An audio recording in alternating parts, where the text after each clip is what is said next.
Man plant sein Leben und plötzlich wird die Lebensstruktur einem genommen. Und manche Menschen hier im Dorf, die gehen daran zugrunde.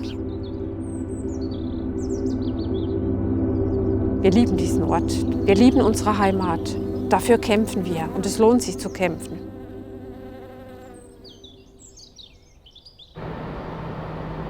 Der aktuelle Stand ist, seit 2015 gibt es hier den Umsiedlerstatus. Das heißt, die Dörfler oder die Dorfbewohner können umgesiedelt werden. Wir werden oder sollen 2027 abgebaggert, devastiert. Auf gut Deutsch, wir sollen platt gemacht werden. Und jetzt haben wir 21 und es steht schon ganz viel leer.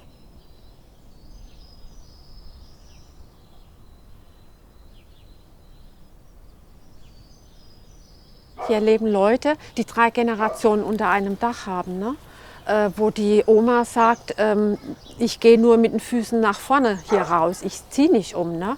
Also lieber sterbe ich, bevor ich umgesiedelt werde. Die gibt es auch, ne? Klar. Ich sage immer, so ein Baum kriegen Sie nicht raus mit den Wurzeln. Der geht kaputt und genauso ist es mit den alten Leuten, die gehen seelisch zugrunde.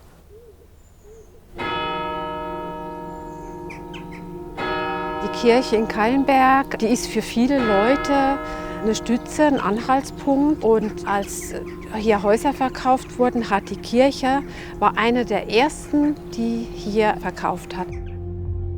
Für mich gilt immer so der Spruch, der Kapitän verlässt als letzter das Schiff. Hier war es gerade das Gegenteil. Ist schon eine Strategie dahinter. Ne? Erstmal Kirchen aufkaufen, das sind Orte, wo sich die Leute versammeln. Die Gaststätte in Keilenberg wurde ganz früh aufgekauft. Einfach, um den Leuten die Möglichkeit zu nehmen, wir können uns nirgendwo mehr treffen. Ne?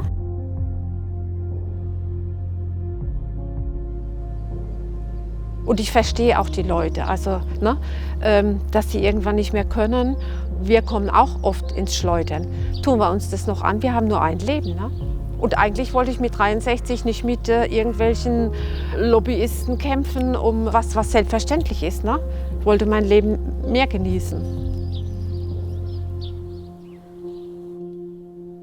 Ich heiße Waltraud Kieferndorf, bin 63 Jahre, wohne hier in Kuckum. Ich habe hier mit meiner Familie vor fast 25 Jahren hier das Haus gebaut. Hier in der Straße sind Sie die Letzten? Wir sind die Letzten hier, ja. Wir machen das Licht aus. Nee, wir machen es nicht aus.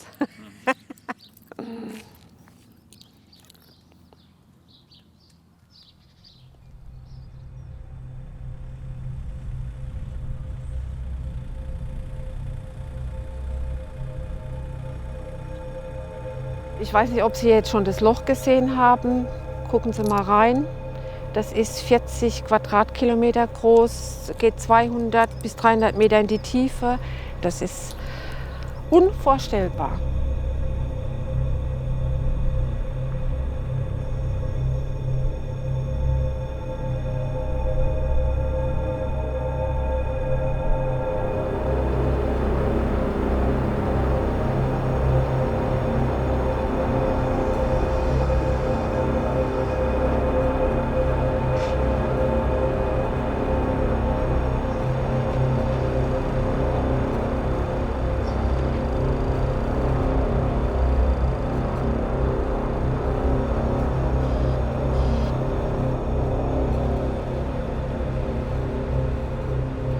Sie stehen mit dem Baggergeräusch auf und gehen nachts mit dem Bagger schlafen. Endzeitstimmung, die man permanent um sich hört. Und das ist zermürbend.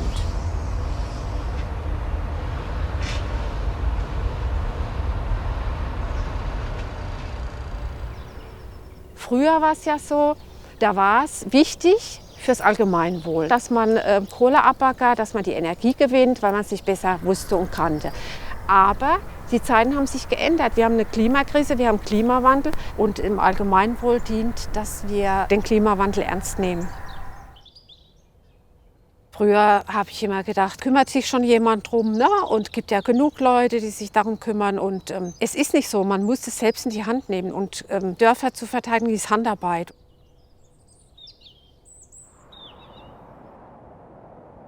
Ich möchte meine Heimat nicht verlieren für irgendwas Sinnloses, was nicht mehr gebraucht wird. Und dafür kämpfe ich. Ja, wir pflanzen auch noch Apfelbäumchen, weil wir haben Hoffnung, ne? Wie hat Martin Luther schon gesagt, also wenn ich wüsste, dass morgen die Welt untergeht, würde ich heute noch ein Apfelbäumchen pflanzen. Und das ist auch so. 25 Jahre haben wir gebraucht, um das alles so. Das war früher eine Kuhwiese, ne?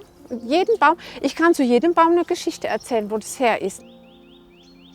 Die Tanne, das war unser erster Tannenbaum, als wir hier eingezogen sind in einem Topf Weihnachten, ne? Unser erster Christbaum. Jetzt ist er so groß. Und da hängt man dran an solchen Sachen, ne? Das ist ein Teil von unserem Leben.